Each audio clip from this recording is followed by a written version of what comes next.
Eredetileg ez a videó azzal kezdődött volna, hogy tépem a számat a mostani állapotán a Disneynek, majd átmegyek full nosztalgikusba, azzal az üzenettel, hogy maradjunk a klasszikus filmeknél, de körülbelül minden 5. szó után újra kezdtem, mert dráma videónak érződne akkor az eleje, és nem csodálkoznék, ha arról instant lekattintanál, főleg ha az újabb, rövidebb formájú, állatos témájú contentét vagy itt. Egyébként ez a videó is ilyen témája, és nem megyek át a semmiből mesekritikusba, plusz nincsen kedvem hőbörögni, meg nincs életerőszíváshoz való szükségletem, nem beszélve arról, hogy a Disney anélkül is éppen elássa magát, szóval csak vágjunk bele a lecsóba. A dzsungelkönyve szerintem nagyon sokuknak kellemes, nosztalgikus része volt a gyermekkorunknak, ugyanúgy, mint a többi régi, eredeti klasszikus mesék gyártótól és egyebektől függetlenül, főleg magyarként, mármint van egy-kettő klasszikus, ahol a magyar szinkron szerintem bőven lealázta az eredetit is. Példának okáért nyugodtan kijelentheted, hogy nem Sinkovics Imre a legjobb Mufasa szinkron, az egy másik téma, hogy téved, és még egy fütyülő, hazug, szar szemét szaralak is vagy. Minden esetre a nosztalgia csalizás egy effektív dolog, meg rohadtul szeretek állatos témájú videókat gyártani, olyan szinten, hogy a legközelebbi nagy videó eszé mellett csinálom őket, szóval miért is ne terjeszkedjünk a témákkal? Írjátok le a kommentekbe, hogy ez a gyerekkor állatos meséinek elrontása, a kegyetlen valósággal videók bejövősek-e, és ha igen, akkor csinálok még.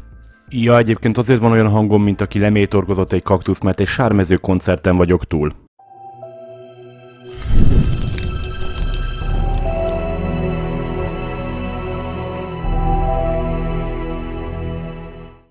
Aki netán nem emlékezne a dzsungelkönyvének a történetére, azt nem csodálom, mert a valóságban egy eléggé rövid és tragikus történet lenne. Szóval egy indiai dzsungelben mindenféle magyarázat és szülők nélkül egy ember csecsemőre ledzik egy törött hajóban. Mivel a Wikipédia azt mondja, hogy Mowgli magára lett hagyva az indiai dzsungelben, ezért ezt szándékos késői abortusznak fogom csak hívni. Eme gyermekre rátalál Bagheera a fekete párduc, ami egyszerre igaz meg hamis is.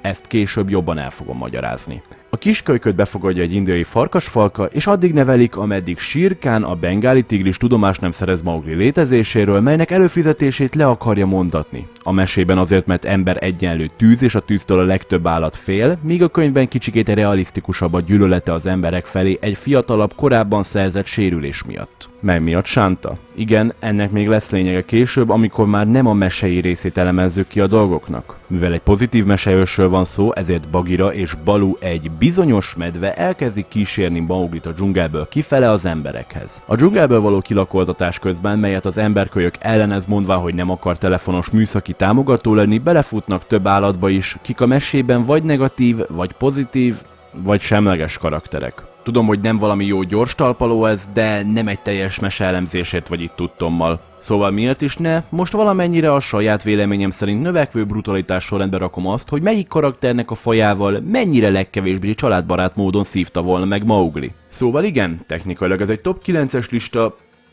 Tudjátok mi, csak azért belerakhassam a YouTube címkébe, hogy top 10, ezért elcseszett módon a 10. helyre rakom magát Mowglit. Szerintem nem kell kifejtenem, hogy egy embergyerek miért a legkevesebb veszélyforrás egy embergyerekre, aki saját maga. Visszahalva ezt a mondatot akár első helyre is rakhatnám. De viccet leszámítva, viszont ha felnő, még rosszabb esetben összepaktál több emberrel, akkor tényleg egyből instant elfoglalná az első helyet, mert tudjuk a következményeit, amikor 4%-ban megváltoztatod egy csimpánz genetikai kódját és nagyobb agyat adsz neki. Szerencsére nem minden majom olyan szinten erőszakosan elmerodjant, mint mi. Például okáért a King Kong filmek által generált terror ellenére a gorillák az egyik legkomolytalanabb és békekedvelő mémgenerátorok. Hasonló módon, annak ellenére, hogy ez a felvétel jut a legtöbb embernek az eszébe, amikor orángutánokról van szó, ami felér a legtöbb floridai fenyegető aurájával, a bűnügyi nyilvántartási fotójukon, az orángutánok valójában nagy darab, rohadtul okos, pacifista vibe generátorok, akik egyébként sose kezdeményeznek balhét. Még amikor párzási és területi tartási indokokból a természet megköveteli, hogy két hím balhézzon, akkor is a konfliktus nagy és szájkaratéból, fogjál le asszonyból, és ha nem lenne ilyen rohadt messzéből áll. Magyarul bluffből. Ha kell egy tökéletes példa, akkor csupán rá kell pislantanod a képernyőre. Kontextusért ez a nagyon értelmes indonéz férfi hírnevet vadászva átmászott az állatkert korlátján, és elkezdte hergelni a fogságban tartott orángutánt, aki nagyon kedvesen segített is neki abban, hogy kapjon egy híres klippet. Az illetőnek nem lett semmi baja, és nem azért, mert Lajcsi rokonának nem volt rá lehetősége, sőt, a videót azzal zárta, hogy bluffből felajánlotta neki, hogy át legyen keresztelve lábújmentes Janira. Csak mondom, hogy ha ezt bármelyik másik majommal csinálta volna, akkor nem lenne ez a felvétel a képernyőn, az illetőnek meg valamelyik külsős vagy belsős adottság, ami szinte mindenki másnak gyári beállítottság. Onnan veszem, hogy blöffölt a majom végig, mert az orángutánok az 50-es apuka testük ellenére rohadtul erősek. Tudom, nagyon meglepő, hogy egy állat, aminek a túlélése azon múlik, hogy mindig fent tudjon maradni a fák lombjaiban, mert másképpen túlméretezett hasonló színezésű csíkos cicák belátást és egyebeket erőltetnek a belsőségeikbe, azok erősebbek lesznek, mint az átlag crackfogyasztó úriemberek. Ha akarta volna, akkor az illetőnek probléma nélkül tudott volna okozni valami maradandót. Emellett kiemelném még azt is, hogy az orángutánok rohadtul okosak. Példának okáért néhány természettudós a Borneo esőerdőben egy kenut használtak a víz felett való közlekedésben, annak érdekében, hogy ne zavarják meg az őshonos lakókat. Egy orángután család ezt megfigyelte, és a tudósok egyik nap arra lettek figyelmesek, hogy a piros virág titkára kíváncsi emberszabásúak, botokat használva eveztek át a folyón, sokszor annak érdekében, hogy kaját vigyenek haza a családnak, de olykor akár szórakozásból is. Teljesen átérzem, tekintve, hogy nem tudom hányszor loptuk ezzel kapjának a hajóját azért, hogy full illuminált állapotban tengerészdalokat bömbölve és bömböltetve menjünk, mint a sikos villám, majdnem felborulva, miközben legnagyobb valószínűséggel a horgászok rohadtul örültek nekünk. Na de visszatérve az erdő emberéhez, mert egyébként a nevük azt jelenti, orang és hutan, azok maláj és indonéz szavak, orang jelentése ember, míg hutan jelentése erdő. Szóval Lajcsi technikailag vallhatta magát embernek. Technikailag. Emellett megjegyezném, hogy az orángutánok hihetetlenül jó anyukák, akiknél a kölcsönös kötődés és szeretet ténylegesen vetélkedik az emberekével. Szóval, ha Lajcsi nem lett volna szingli, akkor lehetséges, hogy a dzsungelkönyvében Mauglinak csupán lett volna még 2 nem annyira 4 lábon közlekedő mostoha szülei és testvérei. És ezzel le is zártuk azokat az állatokat a meséből, akikkel még valamennyire pozitív lehetett volna a hangulat kis édesség előételnek az undorítóbb főfogás előtt. Ha már undorító étkezés, a következő állatok a pletykakedvelő, a mesében együgyű módon bemutatott madarak, akik jobban preferálják, ha koporsóból zabálnak, mint sem tányérból. A bengáli keselyük lehetséges, hogy inkább vannak semleges státuszban, mint sem veszélyforrásként, de azért megadom a tiszteletet vagy a tiszteletlenséget, ami kijár nekik ebben a videóban, illetve kontextusban. Szerintem nem mondok semmi olyat, amikor kijelentem, hogy a keselyük alapjáraton nem vadászok, hanem inkább a takarító brigád tagjai, akik már a senkinek nem kellő rothadó betegségforrásokat tüntetik el, ezzel nagy szívességet téve az ökoszisztémának. Normál esetben egy keselyű inkább válassza a menekülés opciót, mint sem az erőszakot, viszont ha mégis nagyon erősen támadásra van kényszerítve, mert nem jöttek be a blöffölések, akkor biokémiai hadviselést vetnek be, tehát lehánynak. Szerintem nem kell körbeírnom a rókabestia szagát, mert valószínűleg nem tudnám. Emellett a gyomruk olyan szinten savas, hogy probléma nélkül lebontják az olyan baktériumokat, amiknek a mi gyomrunk csupán egy élményfürdő. Igaz, ez is csupán irritációt vagy enyhe égéseket okoz. A történet akkor válik morbiddá, ha Maugli már tárcsázta a kaszást, hogy kapja föl, de ő még csupán úton van, mert a takarítás megkezdéséhez nem kötelességük megvárni a takarítandó távozását. Semmi személyes, csupán biznisz. Így működik a természet. Viszont ezzel az utolsó pillanatok sokkal kellemetlenebbé válnak, legfőképpen azért, mert a keselyük nagyon preferálják a puhább falatokat és a már létező nyílásokat, szóval eléggé hamar a haldoklóból egy vaknéma kesztyűbáb lesz. Nem fogom elmagyarázni a kesztyűbáb összehasonlítást, ha nem érted meg egyből. És ha már dolgok, amiket kínos kimondani vagy beszélni róluk, a tény, hogy a Bíz bennem dalocska K-tól, a tigrispitontól megmozgatta jó néhány embernek a kígyóját, vagy indította be a vízesését, egy kényelmetlen információ, ami évek óta gyötör, szóval ezért ezt mindenki másnak is a problémájává teszem. Ahogyan említettem, K egy indiai tigrispiton, míg az előző 2 állat maximum önvédelemből ártana egy épp és nem haldokló Mauglinak, egy indiai tigrispitonnál fennállhat a nem provokált támadás lehetősége. Nem valami sok, sőt, rohadtul kevés, mert hasonlóan, mint a legtöbb óriás kígyó, az indiai tigrispiton is inkább óvakodik az emberektől, és jobban preferálják a menekülés opciót, mint sem a támadást. Bár, ha rá vannak kényszerítve, akkor igenis hajlamosak harapni. Ha védekezésből teszik, akkor hamar el is engedik a halapott illetőt és vagy állatot, majd megpróbálnak elmenekülni, természetesen mert pitonról van szó, azért nem kérdés, hogy száraz-e a harapás, mert nincs mérgük. Viszont a fogaik görbék és recések, melyek mély szaggatott sebet képesek hagyni, ami akár vezethet elvérzéshez, ha netán belemar egy ütőérbe, illetve fertőzéshez. Az igazi probléma akkor kezdődik, ha nem enged, és elkezd a gyermek köré tekeredni, mely, mint mondtam, rohadtul ritka és kevés rá az esély. Sőt, tudtommal nincsen bejelentett emberhalál tigrispiton által, de táplálék és más emberek hiánya gyanánt előfordulhat. Miután a préda köré tekeri magát, az indiai tigrispiton minden egyes kilégzéssel erősebben szorít, ezzel elzárva a vérkeringést a létfontosságú szervekhez, ezzel nagyon hamar, perceken belül eszméletvesztést és halált okozva. Ez olyan szinten effektív, hogy a préda általában ebbe hal bele, nem pedig megfullad. Egy para, ám viszonylag nyugis halált hozva, ami csak csupán talán mondható el a következő állatról, ami lehet, hogy békén hagy, lehet, hogy gyorsan vet véget az adott életnek, vagy az is lehet, hogy órákon át tiszteletlenkedik a pépesre vert testtel, és visszatér még többért, amikor a delikvens már rég nem aktívkodik a létfontosságú szinten.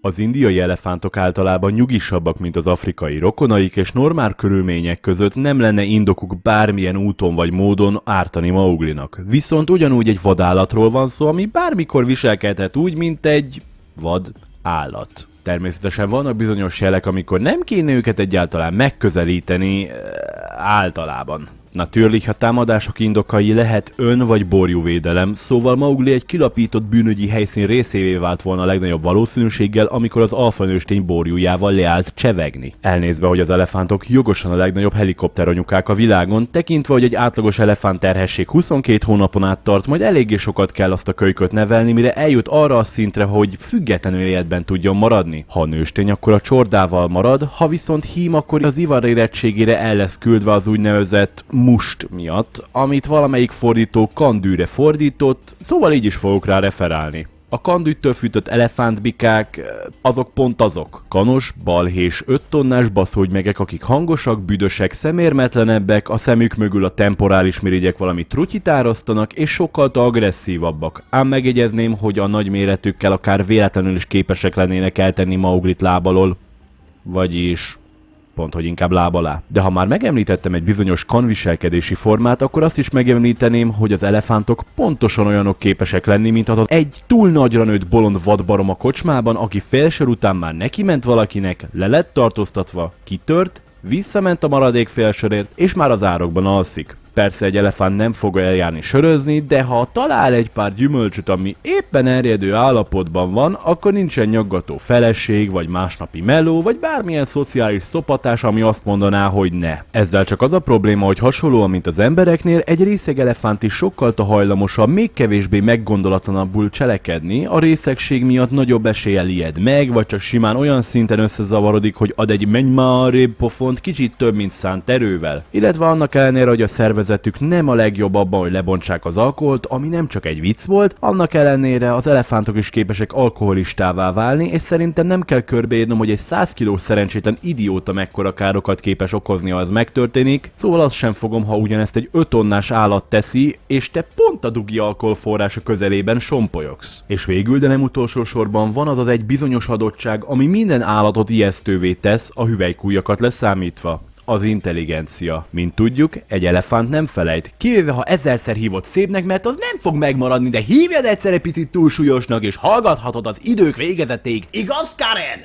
Na de a témára visszatérve, az elefántoknak tényleg legyűgözően jó memóriájuk van, és eléggé intelligensek annak érdekében, hogy érezzenek empátiát és rossz indulatot egyaránt. Szóval van rá esély, hogy Maugli csak el van egy nap közben, vizet gyűjt, csak azért, hogy egy elefánt előjöjjön a semmiből, és brutálisan véget vessen az életvitelének, csak mert kanos volt, vagy részeg, vagy mert átélt valami rosszat emberekkel korábban. Aztán amikor zajlik a temetés, akkor megjelenik még egyszer, hogy a már rég halott testet meggyalázza. Ez alkalommal a szerettei előtt, és igen, ez megtörtént egy 70 éves asszonnyal Indiában, és a mai napig nem tudjuk, hogy miért. Teóriák szerint a nőnek köze volt orvvadászathoz, de mondom, nem tudjuk, és nem hiszem, hogy az elefánt meg fogja osztani velünk a részleteket vagy motivációt. De legalább az elefántoknál az alfának a nyugodjál le parancsa ér is valamit, nem úgy, mint a következő delikvenseknél. Míg Lajcsi király a lista elején volt, mert az orángutánok méretük és egyebeik ellenére kifejezetten nyugis állatok, addig a bandájával már kevesebb esélyed van bármilyen nyugodt konklúziót találni, akik langúrok és makákókból állnak. A langúrok normál körülményeken belül nem veszélyesek, hanem adsz nekik indokot, ami általában a kölykeikkel kapcsolatosak, de ha egy vad kölyök állattal kezdeményezel bármit is, akkor könyörögsz, hogy a családja jöjjön utánad, míg a makákok simán kezdenek pofátlankodásokat, mely majomnyelvben hamar fordul erőszakos cselekedethez, eléggé sokszor. Megjegyezném, hogy a sima agresszív pofátlankodás az az emberi területeken belüli viselkedésük. A saját gettójukon belül a hiba, amit el tudsz követni, hogy egyáltalán belépsz oda, főleg ha az ételmennyiség nem a legbőségesebb, mely miatt még agresszívabbak lesznek. És persze már csak a hasonló mindenevő diétájuk miatt egy embergyermek makákó terület közelében egy brutális snuff film, ami csak arra várakozik, hogy le legyen forgatva. Lehetséges, hogy egy makákó csupán maximum fél méter magas, de attól még nagyon csúnya harapással rendelkeznek, mely képes rengeteg nagyon szép betegséget, mint például herpes, tuberkulózis, tetanuszt átadni, de képes parazitákat is adni, vagy fertőzést is okozni. Mellette persze karmolnak is, mert mi a faszért ne? Lehetséges, hogy nem annyira erősek, mint egy felnőtt ember, de méreteikhez képest elég sok erő van bennük, és persze, ha egy makákó megtámad, akkor az egész csorda is fog legnagyobb valószínűséggel, ami állhat olyan 20, vagy akár több 100 majomból. Szóval, ha Lajcsi levette volna Maugliról a szemeit egy percre, akkor ismét látta volna. Itt, meg ott, meg amott is. Nem úgy, mint Maugli nevelőszüleivel, ha nem számolod azt a néhány törött csontot, ami megmaradna belőle. Ugye Mauglit a mese és könyv szerint indiai farkasok nevelték és segítették cseperedni, amik egy kisebb rokonai a szürke farkasoknak. Az indiai farkasok hasonlóan, mint a többi rokonuk, kifejezetten effektív ragadozók, akik nagyon jól adaptálódtak a környezetükhöz. Normál esetben a nagyobb prédákat nyílt területen rohannak le, akár kilométereken keresztül is, míg a préda ki nem fárad és nem képes se tovább menekülni, se küzdeni. Viszont ha kisebb prédáról van szó, akkor nagyon is kihasználják az összes növényzetet, mely körülveszi őket, és lesből hajtanak végre egy támadást. Szóval egy rossz mozdulat, amikor nem a fák lombjain leledzik a préda, és game over, de nem gyorsan ám. A macskákkal ellentétben a kutyafélék nem adnak kegyelemdöfés mielőtt elkezdenének lakmározni, mert általában nincs ilyen luxusra idejük. Mindenki fogja, amit tud, és a préda élve van szétmarcangolva és elfogyasztva, mely biztosan minden csak nem kellemes és vagy békés utolsó pillanatokat hagy. Viszont szerencsére a farkasok, beleértve a szürke farkasnó meg az indiai farkast is, a rohadtul félnek az emberektől, és általában olyan messzire kerülik őket, mint papok a perversséget. Csupán ezzel az a probléma, hogy az indiai farkasok a PDF papírja a farkasvilágnak, mert előszeretettel vadásznak embergyerekekre, ha nincsenek szülők a közelben. A dobogónak az utolsó helyén végzi maga Bagheera, aki egy fekete párduc. Na most ez a kijelentés egyszerre igaz és nem is, azért mert olyan állat, hogy párduc nem létezik. Bagheera csupán egy indiai leopárd, akinek melanizmusa van. Ez azt jelenti, hogy több melaninnal rendelkezik, és emiatt sötétebb a bőre és bundája, de nem teljesen fekete, sőt, jó fényviszonyok között láthatóak a sötétebb jaguárok és leopárdok foltjai is. A párduc viszont egy gyűjtő kifejezés, ami a nagy macskákra vonatkozik, avagy 5 fajra. Ez az 5 faj a tigrisek, oroszlánok, jaguárok, leopárdok és hópárducok, akik csak magyarul hópárducok, hogy lehessen valamiért fejbe szakítanom a flómat, míg mindenki más hóleopárdnak hívja őket, annak ellenére, hogy nem leopárdok és közelebb állnak a tigrisekhez. De röviden, hogyha Simba, Thailand vagy maga Shere Khan jelent volna meg feketében, akkor technikailag őket is hívhatjuk fekete párducnak. Persze megjegyezném, hogy ez is egy nagyon leegyszerűsített magyarázat. Na de vissza Bagheerához, avagy az indiai leopárdhoz, ami az egyik leggyakrabban emberre támadó cicus a földön, főleg ha sérült és vagy öreg, mert mint tudjuk, az ember könnyű préda. A leopárdok lesből támadó ragadozók, akik erős mancsaikat és állkapcsukat kihasználva vagy megfojtják a prédájukat, vagy nemes egyszerűséggel elroppantják a nyakukat, és azon belül minden leledző ideget, csőt és egyéb alkatrészeket, melyek nélkül elég nehéz funkcionálni. Majd ezután a halott vagy alig élő prédát felrángatják a fák lombjaiba, hogy békésen legyenek képesek azt elfogyasztani. Az indok, amiért Bagheera cica pont itt végezte, az 2 rokonának a története. Az első a Rudrapriági leopárd története, aki elvileg 1918-ban kóstolt emberhúst és teljes mértékben rákattant. A cicó emellett pont egy szentségelt hindu zarándokutat tűzött ki vadászati területéül, mely egy nagyon fontos vallásos jelkép volt a helybélieknek. A Rudrapriági leopárd 8 éven át aktívan terrorizálta a helybélieket, sokszor átugorva a faluk kerítéseit és betörve a kunyhóikba, az ablakon vagy bármilyen más olyan helyen keresztül, ami nem volt nagy macska ellen biztosítva, mielőtt az áldozatait a dzsungelbe rángatva elfogyasztotta volna. Természetesen az indiai kormány rengeteg vadászt küldött a macska után, akik foggal, körömmel, Vagyis leginkább lőfegyverekkel és csapdákkal próbálták az emberevőt kiiktatni, a helybéliekkel együtt, akiknek volt lőfegyvere. Viszont egyikük se járt sikerrel, mert hamar felismerte, hogy melyik bottal rendelkező emberekkel nem érdemes szívózni, és a csapdákat is mind kijátszotta, amellett, hogy csak éjszaka volt aktív. Végül 1926-ban a híres angol-indiai vadász Jim Corbett le tudta lőni, miután heteken át tanulmányozta és vadászott rá. Az egészben a legdurvább az, hogy általában, ha egy nagy macska emberevővé válik, annak van egy nyomós indoka. Lehetséges, hogy a rudrapriági emberevő öreg volt, amikor Jim lelőtte, de az emberek terrorizálását még fiatalon kezdte, és a testén nem volt olyan seb, ami azt mutatta volna, hogy rá lett volna erre kényszerítve. Jim teóriája szerint a leopárd nemes egyszerűséggel rákattant az emberhúsra, amikor a spanyol influenza járvány miatt rengeteg ember a dzsungel közepén találkozott a végükkel, és csupán ennyire bejött neki. A 8 évnyi terrorja alatt 125 bejelentett embert ölt meg, mely szám valószínűleg sokkal nagyobb, hisz biztosan volt nem egy, kinek eltűnését nem jelentette be senki. Ennél csupán a Panar leopárd volt durvább, aki hasonló módon volt ravasz és vérszomjas, azzal a különbséggel, hogy az ő területén nem volt annyi természetes préda, szóval rá volt kényszerülve az ember húsra. Az ő 8-10 évnyi terrorja alatt több mint 400 ember életét oltotta ki, mielőtt őt is Jim Corbett kivont a forgalomból. És még van 2 állat hátra.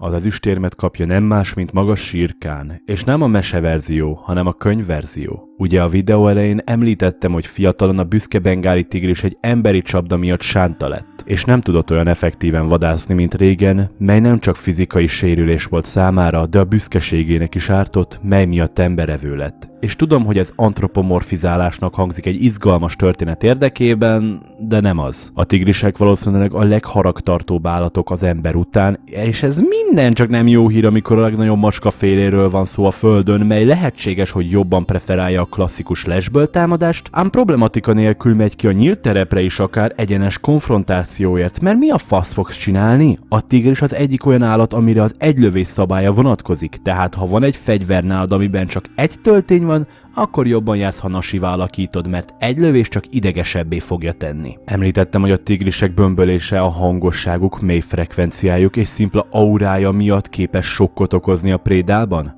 Olyan szinten hangos, hogy egyesek úgy írják le, mintha fizikailag csapna meg. Na de visszatérve a bosszúálló természetükre, volt egy szibériai tigris, aki egy orosz vadász megsebzett és elvette a zsákmányát. A következmények azok voltak, hogy a tigris néhány nap alatt beazonosította, hogy hol lakott a vadász, és mindent széttépett, amin a szagát érezte, majd türelmesen megvárta, míg a vadász is hazaér. Szerintem nem kell részleteznem, mi következett. Természetesen bűn lenne, ha nem említeném meg viszont a Champavat tigris történetét. A Champavat tigris egy nőstény bengáli tigris volt, aki eredetileg Nepálból származott, és ott kezdte emberevő legendáját felépíteni, miután elvileg egy vadász súlyosan megsebesítette a szemfogait, mely miatt nem tudott a szokásos prédáira vadászni. Illetve ezzel volt indoka, hogy megutálja az embereket. Miután Nepálban már túl sok ember kezdett villámbottal járni, átvándorolt Champavatba, ahol még nagyobb mélyszállásokba kezdett. A többi tigrissel ellentétben, akik inkább sötétedés közelében vadáztak, a Champavatti emberevő fényes nappal támadott, és nem csak egy emberrel végzett ezek alatt a támadások alatt. Végül 1907-ben a helybéliek megkérték Jim Corbettet, hogy vessen véget a rémálomnak, mely 4 évbe telt neki a tigris ravassága és hatalmas vadászterülete miatt. Végül 1911-ben, miután a tigris elragadott egy fiatal lányt, Jim végre sikerrel tudott járni.